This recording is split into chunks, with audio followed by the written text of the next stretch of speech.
हम मीनू झा प्रणाम करै छी समस्त मिथिलावासी के। एकटा प्राति लऽ कऽ उपस्थित छी, ओहिमे संग दऽ रहल श्रीमती माला झा। धन्यवाद। जय मिथिला, जय मैथिली। सुन भवन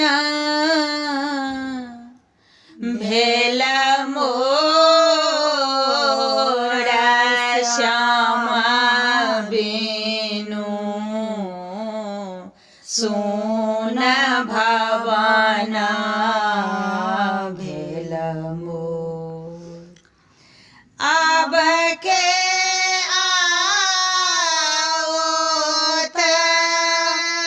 दौड़े ककरा, आब के आओत दौड़े ककरा,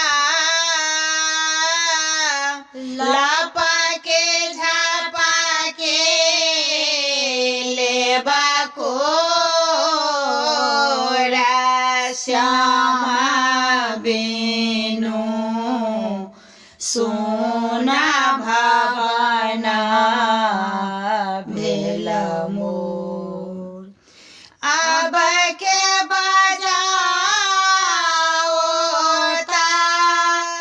मधुर मौलिया,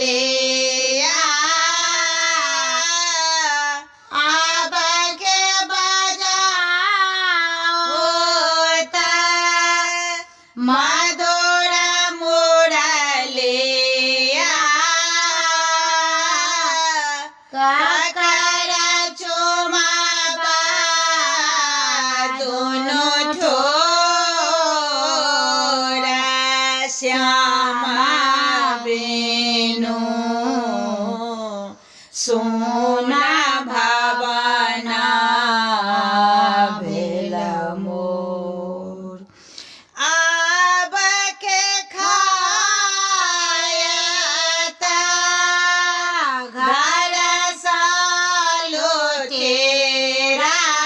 सा,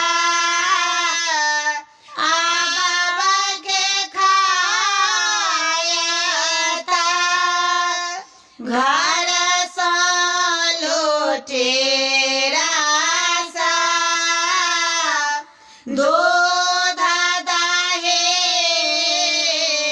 घृत घोर श्यामा बिनु, सुना भवन भेल मोर।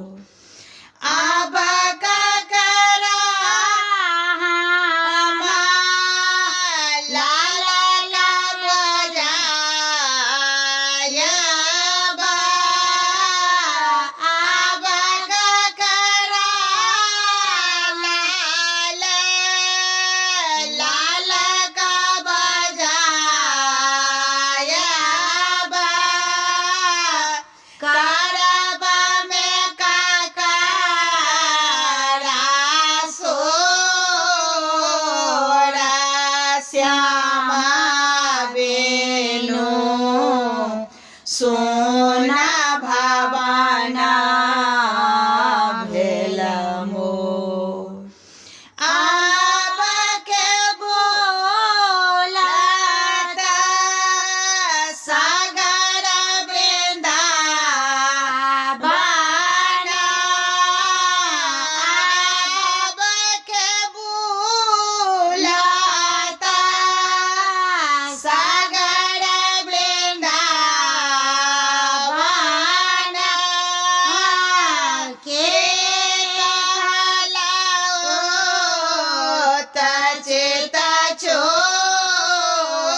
श्यामा बेनो सो